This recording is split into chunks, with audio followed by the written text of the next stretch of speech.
I'm Stephen Hicks, and our guest today is Dr. Carrie-Ann Biondi, who's an Associate Professor of Philosophy at Marymount Manhattan College. She received her PhD in philosophy from Bowling Green State University. She publishes and researches in a wide range of topics in the history of philosophy, and also, interestingly, in philosophy and popular culture. She's also the editor of the philosophy journal Reason Papers, and the winner of her college's Teaching Excellence Award in 2012. Glad to have you here today. Good to be here, Stephen. Thank you. Why don't we start with your history? Why did you become a philosopher, that rare breed? Well, actually, a few different reasons. My undergrad degree is actually in a completely different field. I got a bachelor's and my first master's in American Studies. I was interested in American intellectual history primarily, but studied interdisciplinarily. And so my specializations were American history, literature, and political science. And so really focusing on the power of ideas in American history and key concepts like individualism, liberty, looking at how it manifested in social movements, political documents, aesthetics such as poetry and art, and what that revealed about the values that Americans stood for throughout its history and how that evolved over time. Now, when I went to graduate school at Bowling Green State University, initially for American Studies, I found that I started asking questions that they claimed were not asked in these various disciplines like political science or history, and that I should actually go and take a philosophy course. I did. I took an epistemology seminar, which was the hardest thing I ever studied in my entire life, at the graduate level, no less, and found that they actually took up the kind of questions that I was interested in answering. Because in other disciplines, what they would do is, say, study comparative theories of justice, various manifestations of injustice in societies, but they would never wrestle with questions like, what is justice? Those are the kind of questions I ultimately wanted to have answered, was what is true and what is good. And it was in philosophy where I found those answers. So I changed my major in graduate school and went on to pursue a PhD in philosophy. Also, around the same time, I had read Ayn Rand, and she had raved about Aristotle, and I wanted to learn more about him. So when I got into philosophy in graduate school, it was really her influence of highlighting the importance of understanding ideas. And since it was for me a natural meandering from intellectual history to philosophy over time.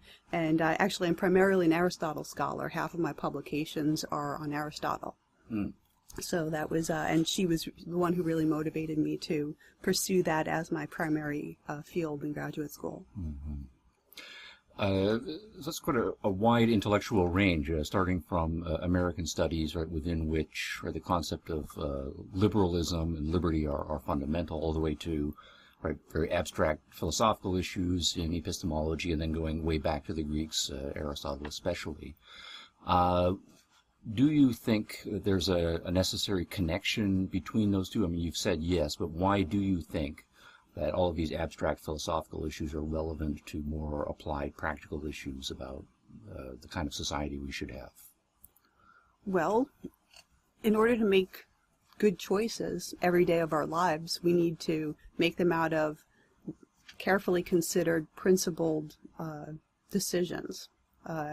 And so one needs to have an understanding of ideas, and ideally a consistent system of ideas from which to make those choices. So as far as I'm concerned, philosophy is the most applied thing that one can pursue because it helps you live well and make good choices every single day of your life. So for me, the power of ideas makes all the difference in how well your life goes. And if life's not about living well, I don't know what it is. All right, we're going to turn to some of your publications. You mentioned your deep study of Aristotle. Of course, one of the big things in Aristotle is the concept of friendship, one of the culminating values in Nicomachean ethics. You wrote a piece called Friendship and Excellence, right, bringing out the best within us. So what was the theme of that piece? Well, it was actually a piece that I wrote that's about education. and really pedagogy. And the focus of it had to do with the teaching of literature in philosophy courses. And whenever I teach Introduction to Ethics, the first 2.5 months I'll spend going through primary texts, Aristotle, Kant, and Mill, so we read the 3 of the primary moral theories that have influenced the history of ethics. And then I read a novel at the end of the semester so that we can study the characters, their character development, and their choices in light of these moral theories.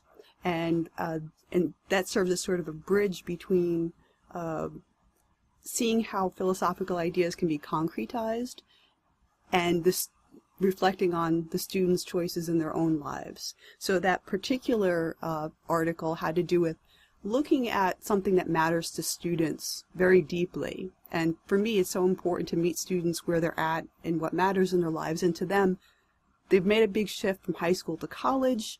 They're gaining a new set of friends, opportunities to really probe the nature of friendship, who should one friend, the evolving nature of friendships. Do you want to still retain them from the ones you knew in high school? And how to make those choices carefully. And that's going to show up in how well their lives go. And I think a lot of faculty really forget about that personal dimension of their students' being, and that this is a prominent issue for them. And to me, the ethics course is the perfect place to really theorize and concretize that particular topic. So this paper gave me the opportunity to talk about when I discuss character friendship with students, and I deliberately select novels where friendship is a major theme. And so this particular paper, I explored how I discuss both Jane Eyre and Harry Potter and the Sorcerer's Stone. Why Jane Eyre? Jane Eyre not only explores the nature of friendship, it also explores the nature of romantic love. And the dialogue between Jane and Rochester in the development of their friendship turned into romance really gives you both dimensions of that. And the dialogue is so Aristotelian in many ways. It's really remarkable the way in which actually Rochester, when he asks Jane to marry her, sorry for those people who don't know the story, there's a little bit of a spoiler, but that's okay. The way in which he asks her to marry him has to do with, I want you in my life for the rest of my life because you help make me a better person and you are my second self, dear to my heart, and you are my best friend. Okay. And so it's really an Aristotelian character friendship turned into an idealized romantic relationship, and that was the grounds for it, and how it can blossom into something more, how friendship is different from love. Friendship and love are two things students love to talk about. And the talk exploring those issues through literature gives them the psychological distance from their own lives to study it, but in a very concrete way. And then if they're courageous enough to go to the next step and to actually think about how they make the choices in their own lives to whatever comfort level they're at, they can bring their own life examples of a friend or themselves into the classroom discussion or explore through the various assignments I give them in the classroom. And so it's a wonderful opportunity to, I think, make a difference in their lives and for them to integrate academic life and personal life, and for them to see that theory and practice are not two different things, they're aspects of the same living in the world. You also mentioned the Harry Potter and the Sorcerer's Stone. Yes. How do you make those connections? Well, it's a wonderful development over the series of 7 novels of Harry becoming best friends with Hermione and Ron, and how friends can argue, they can push each other, they can let each other down, but they can also ultimately bring out the best in each other. And over the 7 novels, Harry, Ron, and Hermione end up becoming the best versions of themselves because they're willing to push one another to become better than they already started out. So that's one reason. Another reason is there are a lot of people who one should not choose to be friends with. And from the very first novel, philosophy, used to be, in England it's called The Philosopher's Stone. It's the Sorcerer's Stone in the United States. In the Sorcerer's Stone, Harry has the opportunity to befriend Draco Malfoy.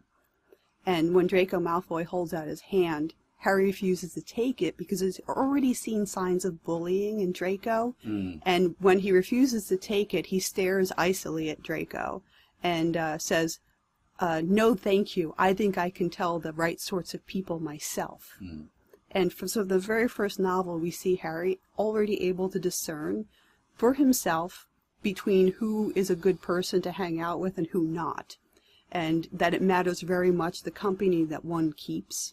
And that's also an important topic of conversation, who not to be friends with, not to be indiscriminate about it, that you can make reasoned choices, and what kind of signs, what is the evidence that you look for in other people that would be red flags for you to like keep your distance from them in terms of taking them on as friends or not. Right. You mentioned the connection of this paper to your ethics course, in which you start off teaching Aristotle, Kant, and Mill. Yes. And then everything since then has been a very Aristotelian reading of friendship and excellence. What are the connections or disconnections to Kant and Mill when you get to these literary examples? Well, the examples of various kinds of friendships abound, and I actually have the students apply all three moral theories to various relationships in the novels. I just highlighted the ones that I think lend themselves more to an Aristotelian analysis, but there are lots of other examples where people are just useful to one another or pleasant to be with. I ask students to say, how would Kant critique this particular relationship in this particular novel, and on what grounds. So I have the students apply all three moral theories and evaluate the characters and their choices in light of them all. It's just that this particular issue of friendship, because Aristotle has such a sustained discussion of it, is really the doorway through which we start exploring that. But we compare and contrast the three moral theories in a whole variety of contexts. Okay.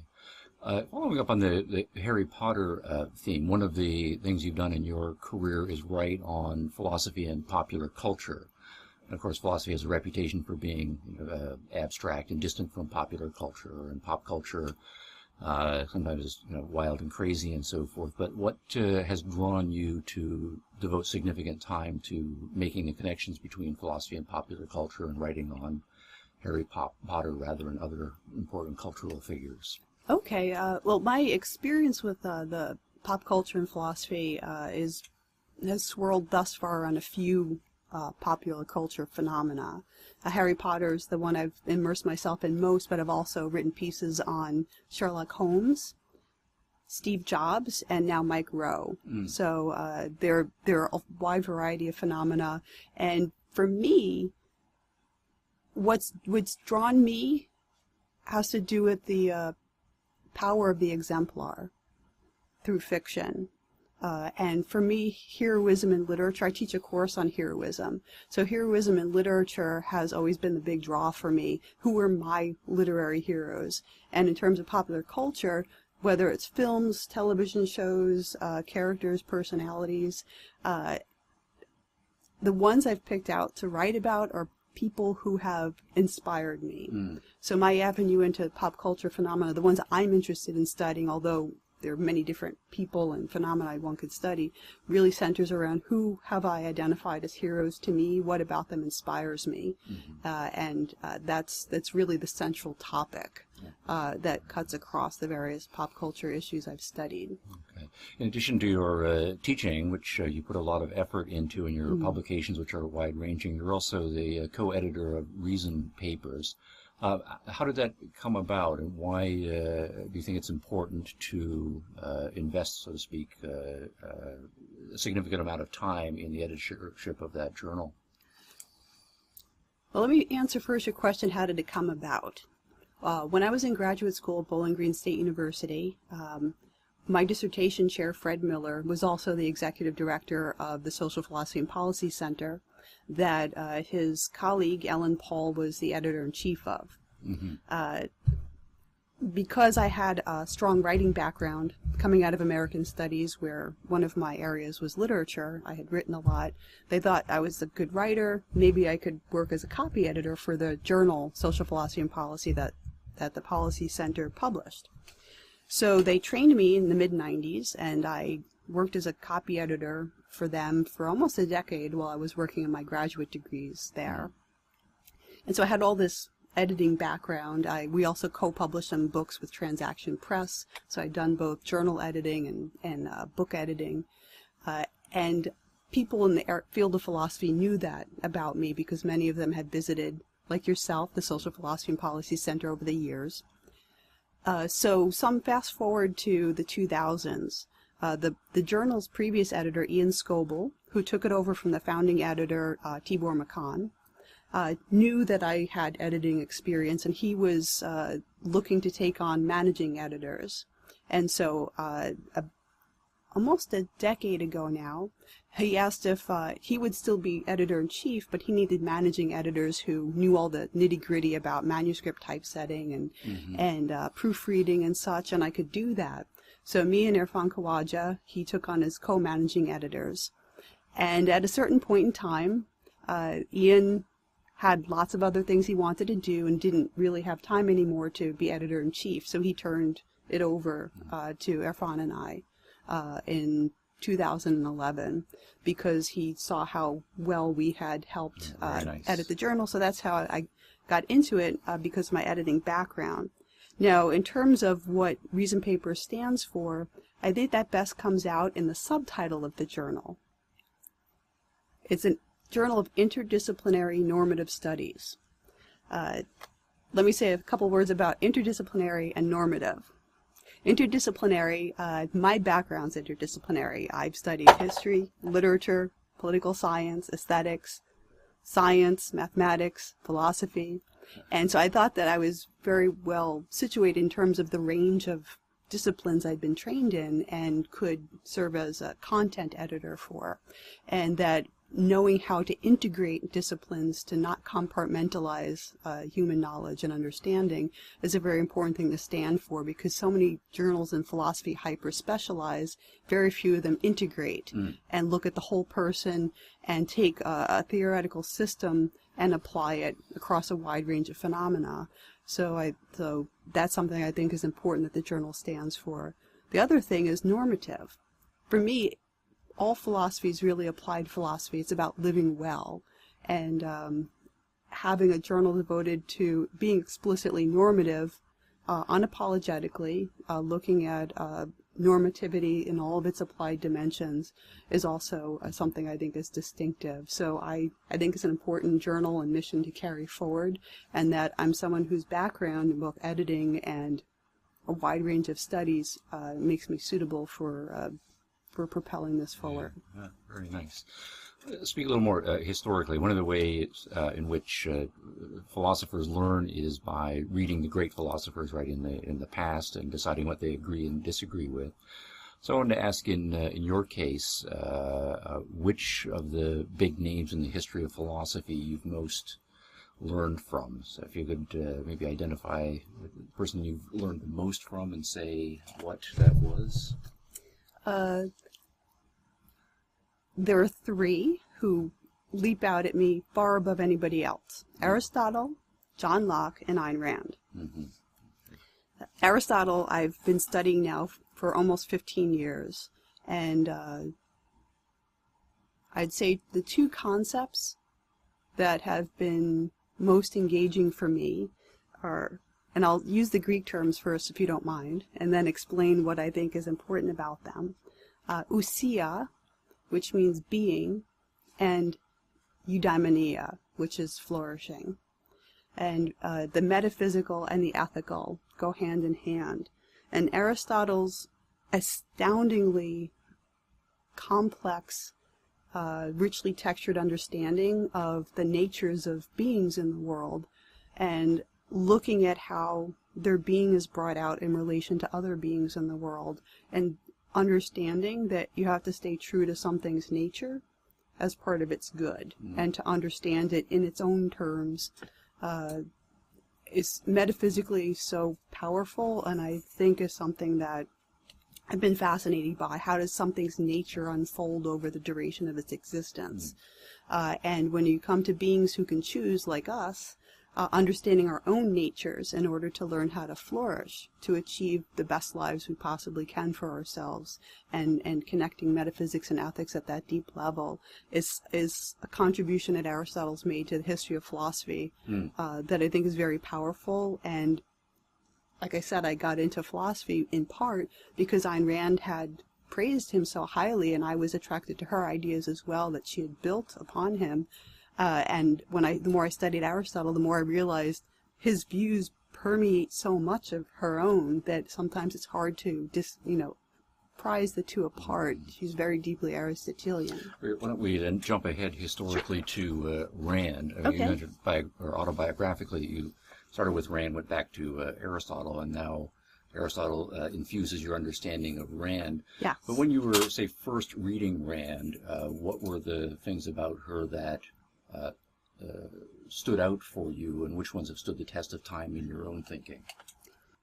I absolutely adored Howard Rourke in The Fountainhead, and the heroism that a person can embody and achieve in his own life, in every single person's life. In some sense, I saw Howard Rourke not only as this idealized heroic figure, but every person could strive to achieve that. It was such a powerful example to see of someone who's so principled and unafraid. And I want to say, well, I guess I do want to say, there's a kind of childlike wonder about the world that he has that I love, that innocence and purity of vision, engagement with and fascination with the world that I love. And when I find that in people in real life, I know that I've found someone who I could be friends with the rest of my life. So I found that his example to be very powerful. In terms of ideas, the one that really stood the test of time for me is the virtue of independence, which he embodies, and which I think is one of the most important ideas I have taken from her work, is learning how to think about the world and yourself for yourself, and not to be swayed by somebody else because you want to impress them. Not even Rand's ideas. To feel free enough and confident enough in your own mind to question her views as well. And so independence of mind and cultivating your own independent judgment about things, to me, is the most important lesson I learned from reading her, and has absolutely been the backbone of my pedagogy. I've been teaching for 21 years. And for me, having students learn how to think for themselves about anything is the most important thing I can convey, apart from any content I ever introduce them to, apart from anything else that they learn, to give them the mental equipment and the fortitude to stand by that. Nice. Okay, to back up then historically, you also mentioned John Locke as hugely influential. What initially stood out to you in Locke and has stood the test of time in your thinking? For me, the most important thing about Locke's views has been his consent theory of political obligation in the second treatise of government. My PhD dissertation was actually on defending an express consent theory of political obligation. And so Locke was a figure who I was very inspired by, because here's somebody who, look at 17th century British history. He's responding to people who are defending the divine right of kings. Is a monarchy, and he actually had to leave the country because his ideas were so literally revolutionary. I mean, it's right at the cusp of the Glorious Revolution in England, where people are starting to question what's the source of legitimate political authority? Where does that come from? What's the role of the individual in political and social life? Who's morally primary, the state or the individual? And John Locke, boldly writing about the importance of individuals, are the ones whose rational faculties, whose consent, whose wills need to be engaged for a political society to be legitimate. But it's not mere consent and anything goes in the bad sense of democracy. It's a rational consent, and there are limits to what people should consent to. So it's the intersection of the ethical and the political, it's the importance of the individual, and the importance of having the laws that you live by be grounded in your reasoned consent. And that's something that revolutionized how people thought about politics. And, the later experiment that the American founders had taken, they were in part inspired by John Locke, as we can see in the Declaration of Independence. Just to focus on the positive, the big names from whom you've learned a lot. On the negative side, is there a historical philosopher, one of the greats, with whom you find yourself, butting heads regularly, right, or whom you disagree the most, but nonetheless find yourself engaging with? Ooh, spoiled for choice. Let's see. Let's see. The two people leap out at me immediately. One is Plato, and one is Schopenhauer.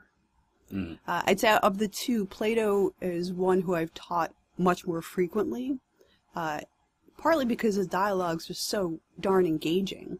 To have a variety of perspectives embodied in dialogue form, students love dialogue form, and it's a nice avenue into a systematic view of thinking about the world through different dialogic voices. And that's a fun way to teach philosophy. I absolutely reject his metaphysics, that transcendental forms are the most real things in the world. It's diametrically opposed to Aristotle's view that particulars are what exist in the world that we experience. So I disagree with most, right from metaphysics on up. Schopenhauer, I teach in a course on the meaning of life, and he locates the meaning of life in the alleviation of suffering. So to have suffering be the moral primary for a worldview is also radically opposed to what I stand for, which has to do with the striving to achieve human flourishing and happiness as the norm. Okay, very good. I know you have a number of projects on the go right now, but if we look only at what you're working on philosophically, what would you say is the most difficult and important thing engaging your attention right now? Well, there's a book project I have in mind that I'm tentatively titling The Aristotelian Self, Choice, Value, and Integrity. So it really has to do with the metaphysics of the self and what it means to be an integrated being, metaphysically and ethically. So that, to me, is the most complex project I've taken on to date, and is very challenging. What do you take in that project to be the most challenging philosophical issue to wrestle with? The problem of acrasia. Yes. Which I just presented a paper on at the American Philosophical Association because I had been pressed by so many people whenever I articulated my view about, there's this project I want to work on the Aristotelian self and integrity, and almost to a person, they all said, well, what about acrasia? Right. When people claim to know the good and they do the opposite. They do what's bad. So that's not integrated, is it? And that actually happens, doesn't it? And I've had to think really hard, and I'm still wrestling with this problem, and I think I have the outlines of a solution to it on Aristotelian terms. But it is the most challenging criticism of my view when there seem to be perhaps many people who live lives that are really reflect a divided self. They claim to know that something is good, but yet they're choosing to act in a way that's contrary to that. How does that happen? What would be the steps taken to reform one's character, to become a more integrated being? Three kind of responses, right, to this issue. One is to say that the person has a cognitive deficit. They don't really understand, right? Or another is to say that they have a weakness of will. They do understand it, but don't have the follow-through. Or perhaps that there is some other, bodily impulse, right, that overrides, right, in some sense. So where are you looking to solve the problem? Okay. Of those three, I reject the second two as alternatives. I think that those are problematic for a number of really detailed reasons. I think there's most promise in the first view that there's a cognitive deficit. I actually think that when it comes to supposed acrasia, that people claim to know what's good, but I in fact think that they don't really. And that the source of them not really apprehending the good is twofold. One, that they're choosing not to look at the world squarely and really understand what is it that would be required to live well. So there's some kind of basic refusal to attend to the world. So that to me is one part that leads to the cognitive deficit. And the other part has to do with being committed to your own life. So why would somebody choose not to attend to the world when doing so could help you live in a magnificent existence? So I think part of the answer is epistemological and philosophical. Another part is psychological. Why is it that somebody would not want to embrace living the best life possible and to be committed to their own happiness in the world? So I think there's a complex way of addressing the issue that is going to take me a while to unfurl and work out in order to respond to this significant challenge. Okay. Of the likely criticisms of that view, which ones do you take to be the most pressing? I mean, one can say historically that there's a strong doctrine of original sin, right? And so that's why, right, people can know something's good, but they don't do it, right? Or perhaps a more contemporary evolutionary psychology response, right, that people are hardwired to have impulses that don't fit necessarily a rational, self-interested conception, right, of the world. So if you just step outside your own framework, where do you see the biggest challenges coming from? Well, stepping outside of my framework, which rejects both religion and determinism, I want to say in one sense is difficult because I don't believe that in the doctrine of original sin. And I also don't believe that we're prisoners of some evolutionary deterministic account.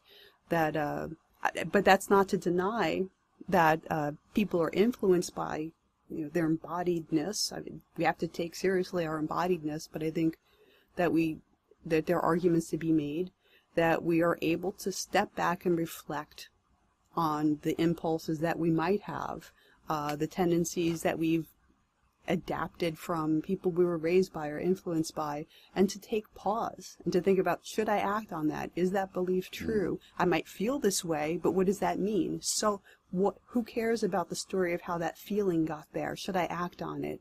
And that when you take those moments to pause, you're activating your ability to choose freely and to not be led by the nose in that regard, and to figure out what are the grounds by which I choose to reject or act on certain feelings or certain beliefs that I have.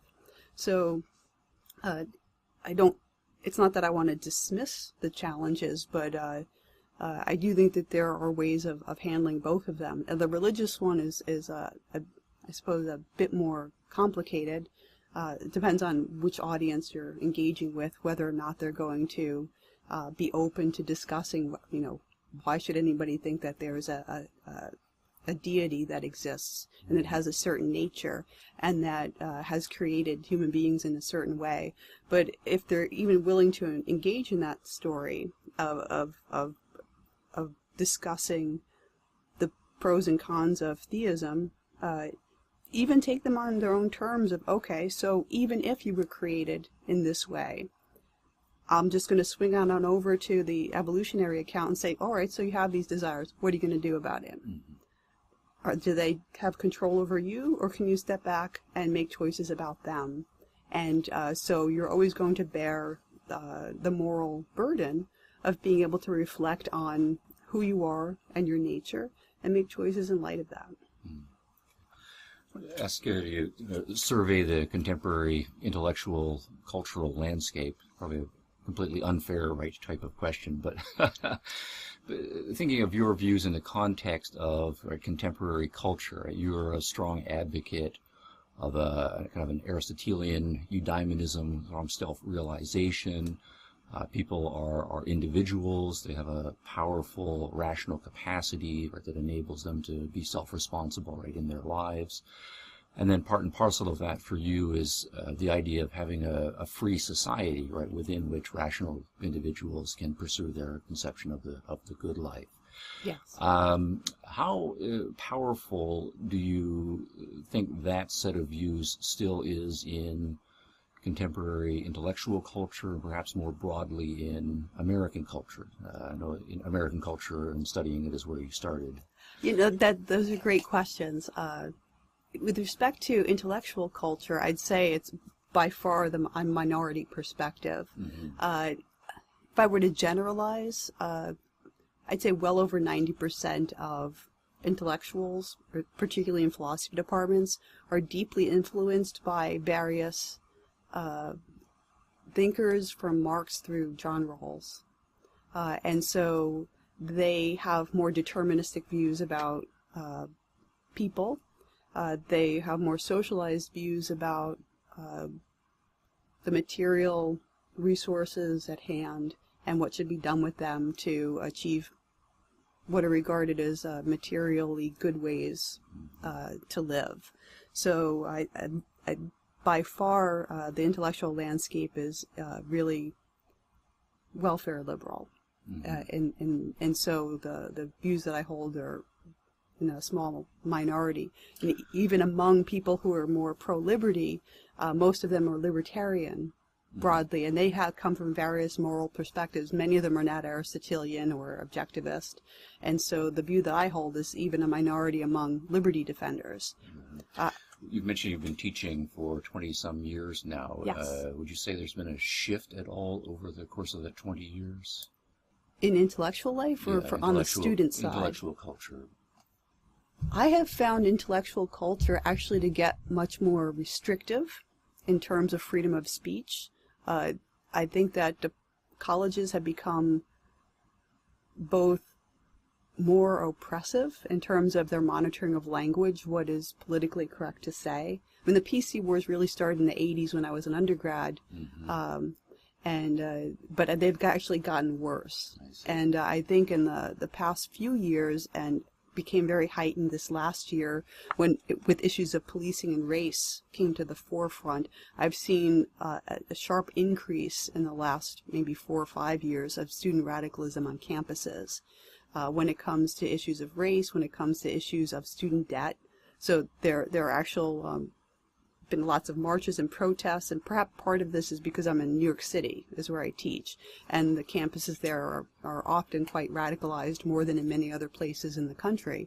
But even having taught in New York City for almost 12 years now, I've noticed a shift in how quick students have become, and they're in conjunction with their faculties, because they're often incited by their faculties, to actually contact politicians, to organize rallies and protests, to try to get policies on campuses changed, to become much more restrictive in what is allowed to be taught, what people are allowed to talk about, what student groups are allowed to be formed, whether or not they're going to be ostracized for not having gone to march on the mayor's office to protest what happened with the Garner case. So there's been a lot more shaming from the left of people who won't join in on these more revolutionary tactics. Yeah.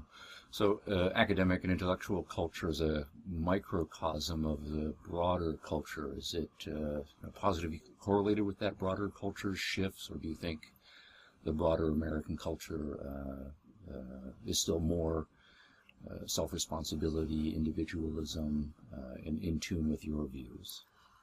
I think that there's been a broad tracking of the larger culture with intellectual culture, but that there's much more support in the larger American culture for liberty and self-reliance.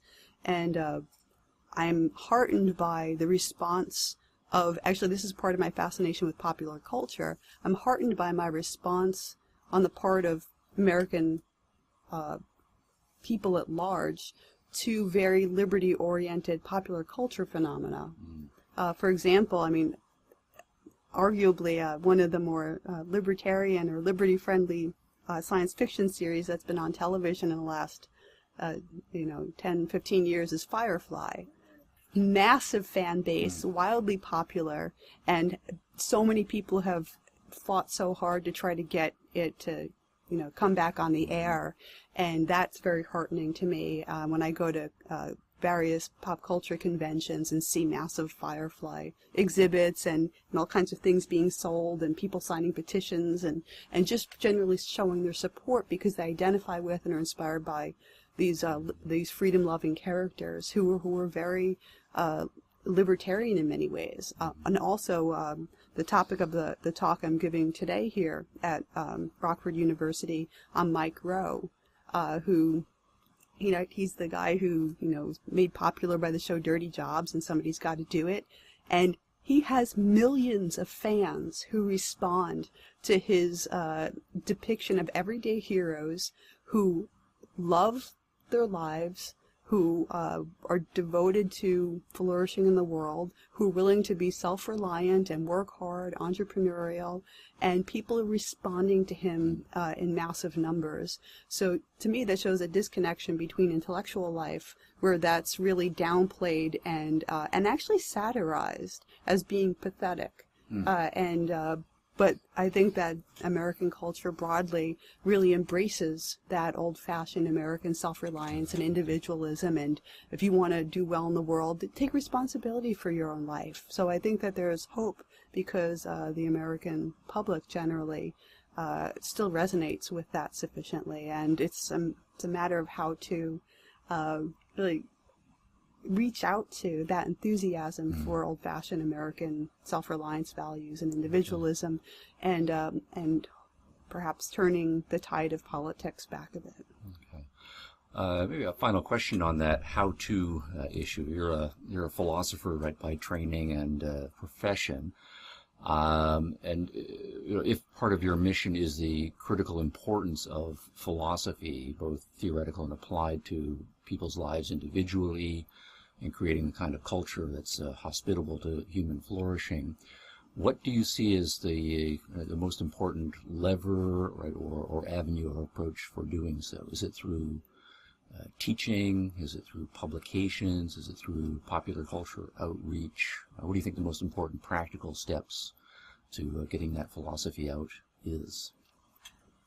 In a certain sense, I'd say all of that, but I also say it depends. And here I'm going to just recap a little bit from an essay I think that is overlooked by fans of Ayn Rand, but is incredibly important exactly for your question. Okay. It's a paper of hers she wrote that's called "What Can One Do?"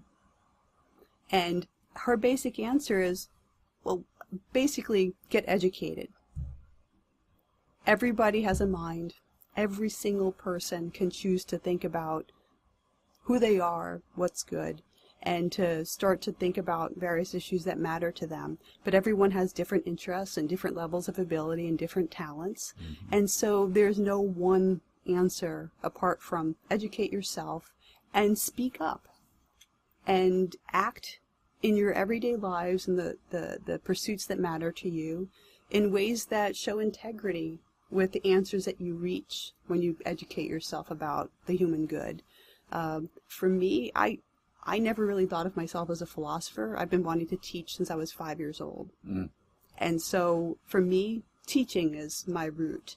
And whether I'm in the classroom teaching or I start a conversation with someone on the subway who I see reading something and we start talking about what they're reading and pursue that conversation to its end and see where that goes, making a difference in people's lives one person at a time. In whatever interests you, and to just be an example of someone who lives a life of integrity to the best of your ability. So I think each person has to answer the question differently depending on what matters to them, and that even if you only affect one other person's life, that's a success. Because cultures don't change in some widespread way, since there's not a cultural mind. We're individuals, and you change people's minds one person at a time in all kinds of ways you never can imagine. So just do what you love, do it intelligently, don't be afraid to talk and stand up for what you believe in, and to just let organic conversations emerge with people in your life every day. Okay. Very nicely said. All right, well, thank you, Professor Biondi, for being with us today. Well, and thank you for the invitation. I had a great time talking with you.